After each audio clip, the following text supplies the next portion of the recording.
거미 중에 염난거미라고 하는 이름을 가진 거미가 있습니다. 이 암컷은 번식기가 되면 나뭇잎을 둘둘 말아서 주머니를 만들고 그 주머니 속에 들어가서 알을 낳습니다. 새끼들을 다른 위험에서 보호하기 위해서 그 안전한 주머니 속에 들어가서 사람식으로 얘기하면 출산을 하지만, 출산을 하고 나면 너무 탈진이 되어서 그 주머니 밖으로 스스로 나오지를 못합니다. 그러면 새끼들에게 먹이를 공급해 줄 수가 없잖아요. 그래서 자기 몸을 자식들에게 줍니다. 이 어미의 희생을 알 길이 없는 새끼들은 제 어미의 살을 파먹으면서 거기서 성장을 하게 됩니다. 그래서 이 염난거미에 관한 이야기는 자식에 대한 어머니의 극단적인 희생, 이것을 은유할 때 사용되는 곤충입니다. 이 염난거미의 모성애에 비할 만한 물고기가 바로 가시고기입니다. 아빠의 부성애를 잘 표현해 주는데, 이 가시고기 수컷들은 암컷을 어렵게 유혹해 가지고 알을 낳게 만들고, 암컷이 알을 낳기가 무섭게 자기 집 밖으로 쫓아내 버립니다. 그리고 또 다른 암컷을 유혹해 가지고 또 알을 낳게 만들고, 이런 일을 몇 차례 계속 반복합니다. 그래서 알들이 충분히 쌓이면 어미 없이 혼자 힘으로 지극정성을 다해서 새끼를 기릅니다. 그래서 가시고기는 부성애를 상징하는 것으로 우리나라에서는 드라마나 또 연극이나 또 소설로도 발매된 적이 있습니다. 이 염난거미의 모성애와 가시고기의 부성애가 아무리 지극정성이라고 하더라도 어찌 인간의 것과 비교가 될 수 있겠습니까? 자식이라고 한다면 자신의 생명까지 내어놓는 것을 전혀 아까워하지 않는 이런 부모의 헌신은 우리 주변에서 얼마든지 많이 찾아볼 수 있습니다. 소설가 최인호 씨가 천국에서 온 편지라고 하는 제목의 책을 출판한 적이 있습니다. 이 책의 내용은 가족들의 이야기를 매일 일기를 쓰듯이 잡지에 연재한 내용인데요. 가족들의 이야기 중에 가장 많이 등장한 인물이 바로 어머니입니다. 그 어머니의 인생을 이해하는데 본인이 30년 걸렸다라고 이야기를 합니다. 그러면서 어머니의 그 굴곡이 많은 고난의 삶을 성경에 있는 말씀을 가지고 요약합니다. 흙에서 난 몸이니 흙으로 돌아갈 때까지 몹시 고생을 하고, 또 고생을 하지 않고는 아기를 낳지 못할 것이며, 죽도록 고생해야 먹고 살 수 있고, 이마에 피땀을 흘려야 나다를 먹게 될 것이다. 이 말씀이 바로 어머니의 일생을 요약한 거다. 그런데 제가 이 최인호 씨의 길을 읽다가 사고의 전환과 그리고 마음의 감동을 받은 부분이 있습니다. 자신의 어머니가 하나님께 대본을 받아서 인생이라고 하는 연극 무대에서 어머니라고 하는 역할을 맡아서 대본대로 연기하시다가 하늘로 돌아가셨다라고 어머니의 일생을 해석하는 대목입니다. 연극의 막이 내리자 어머니는 그 어머니라는 배역의 분장을 지우고 육신의 무대의 의상을 벗고 훌쩍 어디론가 떠나셨다라고 하는 그 표현에서 그동안 부모님의 삶을 바라볼 때 갖지 못했던 전혀 새로운 시각을 갖게 되었습니다. 역할에 충실하기 위해서 배우가 무엇을 포기해야 되는지 배우 생활을 해보지 못해서 우리가 이해할 수는 없지만, 그러나 그 한 역할을 자신의 삶으로 표현하기 위해서 얼마나 많은 것을 희생하고 포기해야 되는지는 능히 짐작할 수 있을 것입니다. 우리 모두가 다 하나님으로부터 아버지 혹은 어머니라고 하는 배역을 받았습니다.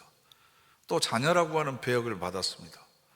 내가 살아가면서 하나님께서 나에게 써주신 대본대로 얼마만큼 충실하게 나에게 맡은 역할을 잘 하고 있는지, 내 배역이 다 끝나서 하나님께서 컷 사인을 내리시면 우리도 이제는 배역에 맞는 분장을 지우고 육신의 몸을 벗고 감독이신 하나님 앞에 가서 우리가 맡았던 배역에 대한 평가를 드려야 될 텐데, 그때 나는 어떤 평가를 받을 수 있을지.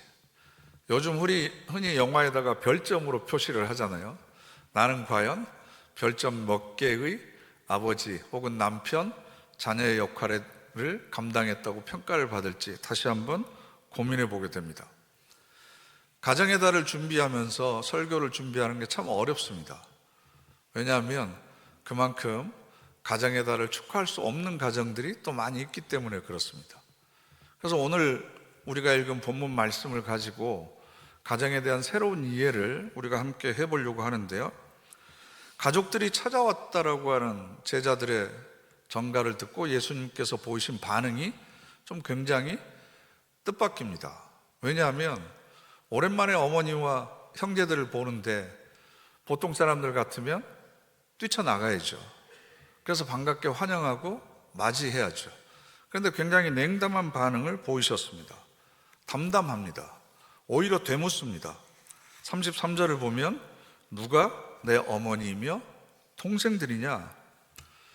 저는 이 말씀이 이해가 되지 않을 때는 굉장히 불편했습니다.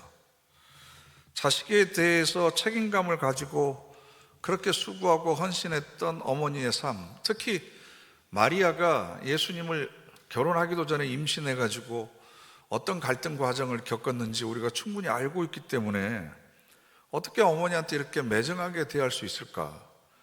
그리고 가족을 중심으로 살아가는 우리들의 삶 자체를 부정해버리는 것처럼 누가 내 어머니며 누가 동생들이냐라고 물어보는 말씀이 굉장히 낯설게 들립니다.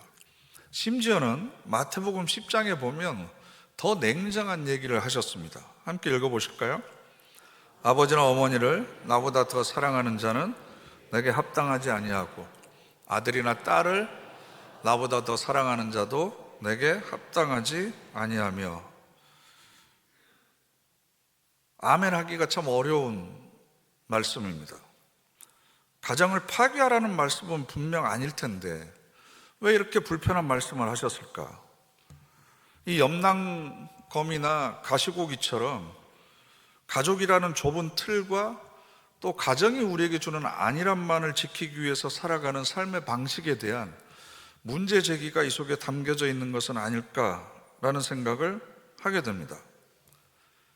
세상을 살아가는 방식을 나누는 데는 여러 기준이 있는데요. 크게 두 가지가 있습니다. 어렵고 힘들게 사는 삶이 있고 쉽게 살아가는 삶이 있는데 이것을 나누는 기준은 결정 기준입니다. 즉, 나를 중심으로, 나의 가족 중심으로 모든 것을 선택하고 결정하면서 살아가는 사람들은 인생을 쉽게 살아갑니다. 왜냐하면 결정과 선택을 하는 데 있어서 많은 고민을 할 필요가 없기 때문에 그렇습니다. 그런데 어렵고 힘들게 살아가는 건 나와 내 가족이 아닌 다른 사람의 삶을 더 중요하고 우선시 여기는 삶은 굉장히 어렵고 힘든 삶입니다. 왜냐하면 내 것을 희생해야 되고 내 것을 포기해야 되고 때로는 가족들의 요구에 대해서 무관심해야 될 때가 있기 때문에 그렇습니다. 그런데 예수님께서는 쉬운 삶이 아니라 어렵고 힘든 삶을 선택하셨습니다. 인간이 만들어 놓은 모든 경계를 허물어뜨리셨습니다.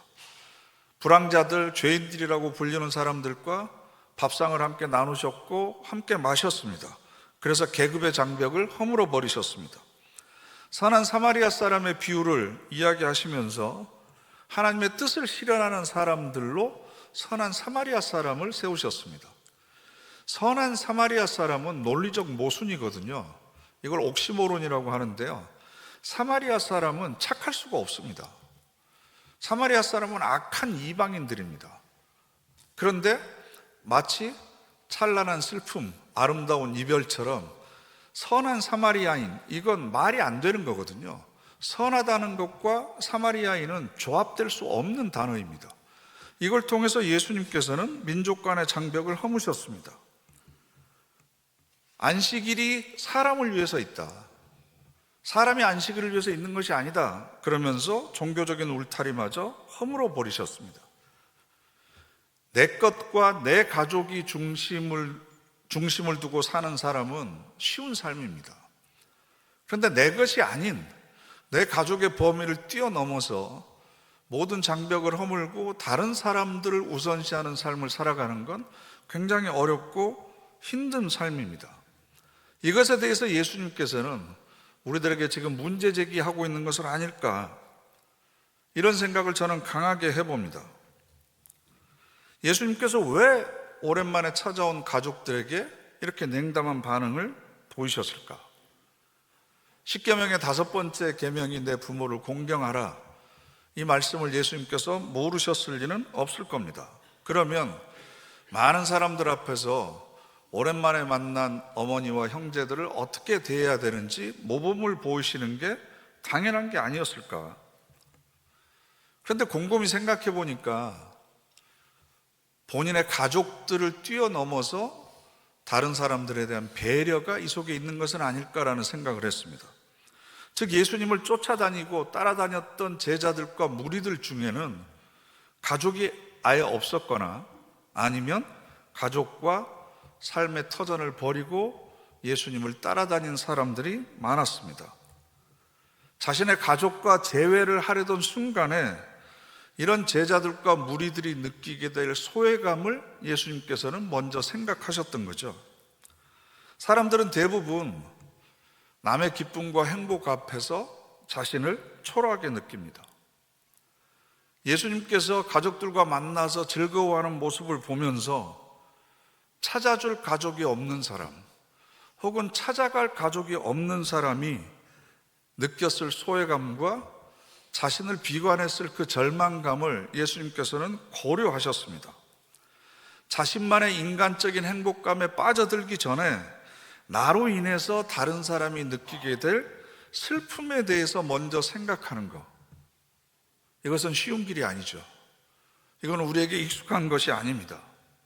그래서 예수님께서는 가족이 찾아왔다는 전갈에 대해서 담담하게, 때로는 냉담하게 반응하신 겁니다. 여러분, 가족이 주는 행복감과 안정감은 세상의 어떤 것과도 비교할 수 없습니다. 그래서 우리는 이것에 젖어들어서 살아갑니다. 그런데 내가 그렇게 단란한 가정을 이루고 행복한 삶을 살아가는 것이 그 모습을 바라보는 이웃이나 교우들에게 자신의 불행을 더 크게 느끼게 만들 수도 있다는 사실을 우리는 기억해야 됩니다. 이게 바로 다른 사람을 배려할 줄 아는 마음, 따뜻한 마음인 거죠. 여기서 더 나아가서 예수님께서는 혈연 공동체로만 이해하고 있는 우리의 가족에 대한 정의의 범위를 깨트리십니다. 예수님께서는 일생 동안 병들고 고통당하는 사람들을 찾아다니셨습니다. 그리고 귀신 들린 사람들, 그리고 삶의 어려움 가운데 있는 사람들을 치유해 주셨습니다. 그런데 예수님의 가족들은 예수님이 왜 이러고 다니는지 전혀 이해를 못했거든요. 그래서 오늘 본문 앞에를 보시면 21절과 22절에 이런 얘기가 있습니다. 예수의 친족들이 듣고 그를 붙들러 나오니 이는 그가 미쳤다 하밀러라. 예수님이 미쳤다는 얘기가 들린 거예요. 아니, 30이 넘어서 직업도 없고 불황아들, 그리고 죄인이라고 낙인 찍힌 사람들이라고 그들과 때를 지어서 돌아다니면서 이상한 짓을 하고 있다. 심지어는 이런 얘기까지 들립니다. 예루살렘에서 내려온 서기관들은 그가 바알세우불이 집혔다 하며 또 귀신의 왕을 힘입어 귀신을 쫓아낸다. 바알세불은 귀신의 우두머리와 같은 이름이거든요. 그러니까 큰 귀신에 씌어가지고 지금 작은 귀신들을 쫓아내고 다닌다. 미쳤다. 여러분, 자식이 밖에 나가서 이런 소리를 듣고 다닌다면 가만히 앉아있을 엄마가 어디 있겠습니까? 그러니까 동생들을 다 데리고 지금 예수님을 찾아간 거죠. 왜? 말리기 위해서, 붙들어서 집에다가 들어앉히기 위해서 찾아온 겁니다. 그런 예수님의 어머니를 향해서 예수님께서 이렇게 반문한 거죠. 누가 내 어머니이며 동생들이냐? 누가 내 어머니이며 동생들이냐? 이건 몰라서 물어보는 질문이 아니잖아요. 그동안 우리가 가지고 있었던 가족이라고 하는 개념의 틀을 깨기 위한 수사학적인 기법입니다. 그리고 나서 이런 말씀을 하십니다. 내 어머니와 내 동생들을 보라. 누구든지 하나님의 뜻대로 행하는 자가 내 형제요, 자매요, 어머니이니라. 잘못 오해하면 자기를 낳아준 어머니마저도 모른 채 하는 부도덕한 폐륜화로 매도될 수 있습니다. 그런데 이 질문은 전통적인 가정 이해를 깨트리고자 하는 굉장히 도발적인 의미를 가지고 있습니다. 혈연 중심의 가족에 대한 이해를 넘어서라는 거죠. 그러면서 새로운 가족에 대한 모델을 제시하는데, 그것은 혈연이 중심이 아니고 품은 뜻이 중요하다. 품은 뜻이 중요하다. 함께 거주하는 공간이 중요한 것이 아니라 함께 그 뜻을 공유하는 것이 훨씬 더 중요하다. 누구든지 하나님의 뜻대로 사는 사람이라고 한다면 그 사람이 바로 내 형제요 자매들이다. 왜냐하면 우리 모두가 다 하나님을 아버지라고 부르잖아요. 저에게 있어서도 하나님이 아버지이고 여러분에게 있어서도 하나님은 아버지입니다. 그럼 우리 모두가 다 형제 자매인 거고, 형제 자매를 가족이라고 부르는 것은 너무나 당연한 거죠. 그래서 저는 혈연 중심의 가족에 대한 이해를 우리가 좀 깊이 고민해 볼 필요가 있습니다. 왜냐하면 우리 사회도 유교 사회의 전통을 가지고 있고 군사부 일체라고 하는, 그리고 춤과 효를 강조하는 교육을 어렸을 때부터 받아왔기 때문에 혈연 중심의 가정을 이해하는 개념이 무의식 속에 깊이 뿌리 박혀 있습니다. 그런데 이 가족 이기주의가 굉장히 많은 폐해를 우리 사회에 낳고 있습니다. 2008년도에 개봉한 영화 중에 마더라고 하는 영화가 있는데 혹시 보셨습니까? 꼭 보십시오. 김혜자 씨하고 영화배우 원빈이 주연을 했던 영화인데요, 이때 김혜자는 어머니로 나오고 아들 원빈은 28살인데 정신지체 장애아로 나옵니다. 그런데 어떤 사건에 얽혀서 28살의 아들이 살인사건의 용의자로 지목되고 구속이 됩니다. 이 아들의 무죄를 입증하기 위해서 어머니는 변호사를 고용을 하고 형사들을 채근을 하지만 형사들이 제대로 수사를 않는다고 여기니까 본인이 직접 여기저기를 찾아다니면서 아들의 무죄를 입증하기 위해서 애씁니다. 그런데 점점 사건의 진목에 가까이 다가가면 다가갈수록 아들이 진범이라고 하는 사실을 확인하게 됩니다. 그런데 이것을 완강히 부인하고 뒤집어 엎기 위해서 아들이 범행했던 현장에 있었던 목격자를 죽이기까지 합니다. 이 부분에서 굉장히 관객들의 갈등이 고조가 되는데, 자기 자식을 지키려고 하는 어미의 본능이 이렇게 처절하고 무서울 정도로 강인할까? 자식이라고 하는 이름 앞에서는 다른 사람에 대한 도덕적이고 윤리적인 최소한의 배려조차도 무시해도 되는 걸까? 법적인 절차와 공정성이라고 하는 것 자체도 무시돼도 되는 걸까? 결국 이 엄마의 끈질긴 노력의 결과로 아들이 풀려납니다. 근데 풀려난 대가가 뭐냐 그러면 다른 정신지체 장애아를 살인범으로 몰아세우는 거죠. 이 어머니는 아들 대신 수감해 있는 그 정신지체 장애인을 찾아가서 면회를 합니다. 그 장면이 저 지금도 눈앞에 선한데요, 김혜자 씨 그 얼굴 표정 중에 약간 넋이 나간 표정으로 힘없는 눈동자, 그리고 약간 그 톤을 이렇게 떨어뜨리면서 그 가녀린 목소리로 하는 대사 있잖아요. 넌 엄마 없어? 너 엄마 없어서 어떻게 하니? 그러면서 처절하게 거기서 절규합니다.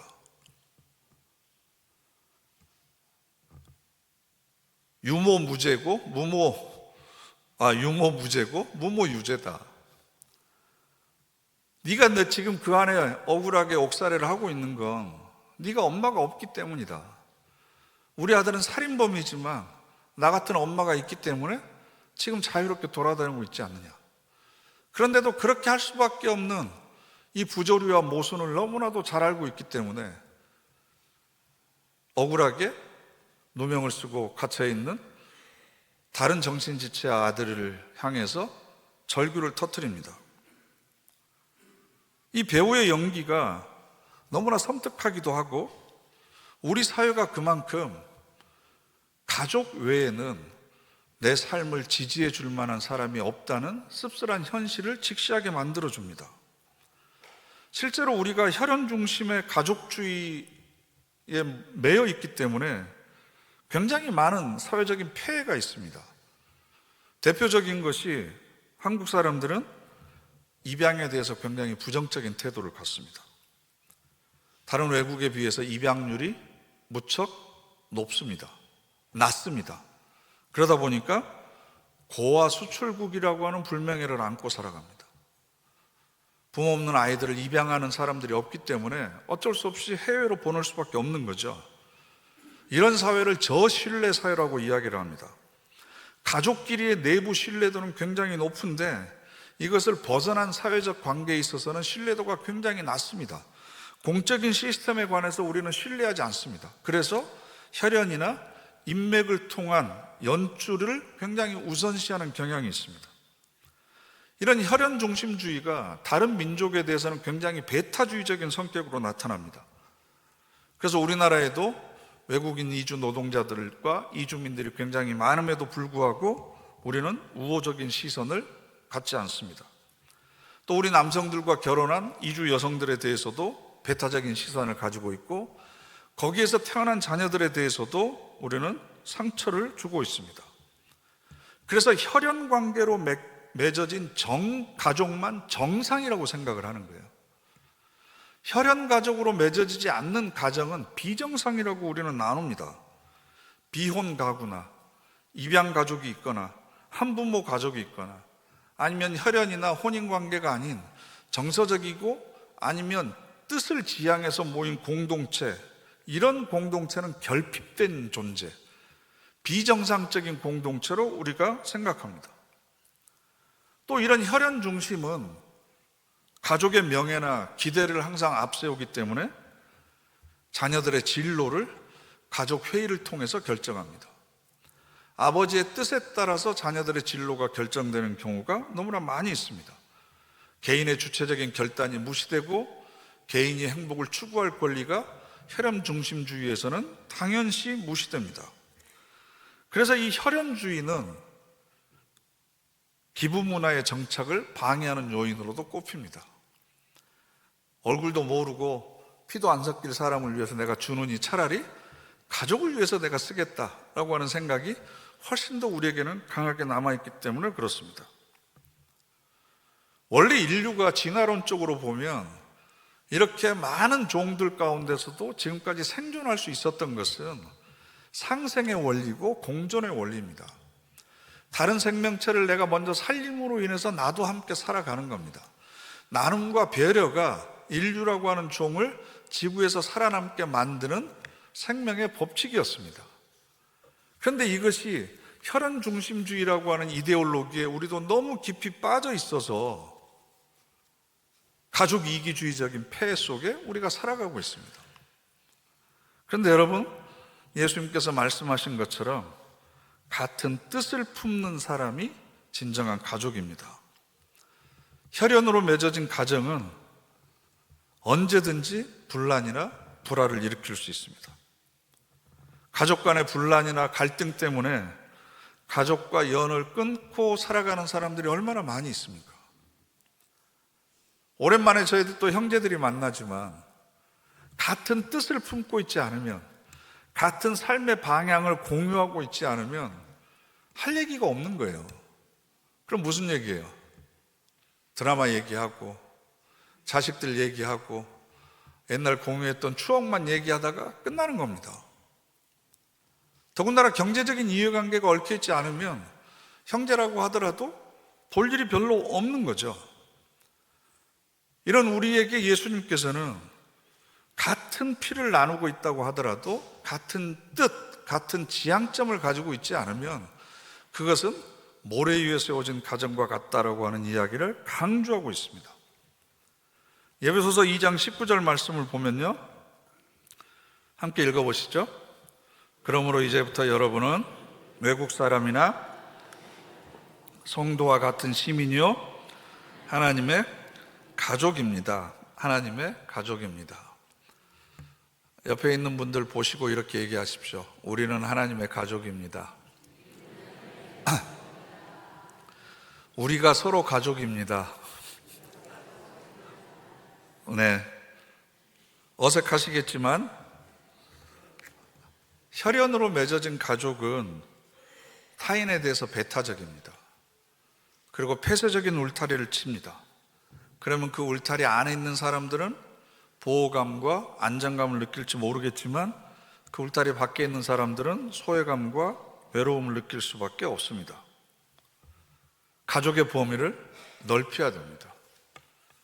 자녀들에게도 나만 아빠고 나만 엄마인 것이 아니라 너를 위해서 기도해주고 너를 위해서 관심을 가지고 사랑을 베풀어주는 모든 사람들이 너에게 있어서는 아버지와 어머니와 같은 존재다. 우리 교회에도 영아유치부나 어린이부나 청소년부 아이들을 위해서 우리 권사님들과 기도 결연을 맺고 있잖아요. 우리 자녀들을 위해서 기도해 주는 것처럼 우리 아이들을 위해서도 기도해 주는 것, 이게 바로 우리가 같은 뜻으로 하나가 되는 겁니다. 그래서 제가 여러분에게 제안드리고 싶은 건 올 한 달만이라도 기도하실 때 여러분의 가정과 자녀들을 위한 기도 대신에 먼저 중보의 기도를 먼저 해보십시오. 우리 교우들을 위해서, 특히 슬픔에 빠져 있는 교우들, 또 병중에 있는 교우들, 어려움 가운데 있는 교우들을 먼저 기도하시고 나중에 가족과 자녀들을 위한 기도를 한번 해보세요. 순서만 바꾼다고 그게 무슨 의미가 있겠냐 생각하시겠지만 우선순위가 달라진다고 하는 건 내 관심과 사랑의 영역이 달라진다고 하는 거예요. 단지 기도를 꾸미기 위한 부속물이 아니라 기도의 중심으로 우리 교우들을 세우는 겁니다. 이게 바로 우리가 하나님의 가족이라고 하는 것을 서로가 증명하는 겁니다. 흔히 피는 물보다 진하다고 합니다. 그래서 세상 사람들은 그래도 믿을 만한 건 가족밖에 없어 라는 얘기를 합니다. 그런데 이런 상식적인 통념을 깨트릴 수 있는 사람들은 부활을 믿는 사람들입니다. 부활은 상식으로 해결될 수 있는 문제가 아니잖아요. 우리의 지식이나 경험으로 받아들일 수 있는 사건이 아닙니다. 부활이라고 하는 사건을 받아들일 수 있는 사람은, 그리고 부활을 믿음으로 고백할 수 있는 사람은 얼마든지 혈연 중심의 가족주의를 넘어설 수 있는 가능성을 가지고 있습니다. 그래서 우리 자녀들에게도 예수님이 제시하신 새로운 가족 이해를 제시해 주셨으면 좋겠어요. 너만 나의 자녀들이 아니라 부모의 사랑과 관심을 필요로 하는 다른 아이들도 우리의 자녀들이다. 그들에게도 사랑을 나누고 형제 자매로서 교제하고 교류를 할 수 있는 그 길들을 여러분들이 나눠주셔야 돼요. 하다못해 이디오피아에 있는 고아를 위해서 기부를 하더라도 자녀들의 이름으로 하고 자녀들이 그 아이들을 위해서 기도하면서 우리는 함께 가족이다라고 하는 것을 느끼게 한다면 이 혈연 중심의 가족주의를 뛰어넘어서 하나님을 아버지로 모시고 살아가는 하나님의 가족의 범위가 훨씬 더 넓어지게 될 것 같습니다. 그래서 서로를 만날 때마다 축하해주고 격려해주고 지지해주고 또 흩어져서 삶의 현장에 있을 때는 서로를 위한 기도가 끊어지지 않고, 그래서 이런 영적인 가정을 아름답게 꾸며나가는 우리 아름다운 능동교회가 되시기를 간절히 바랍니다.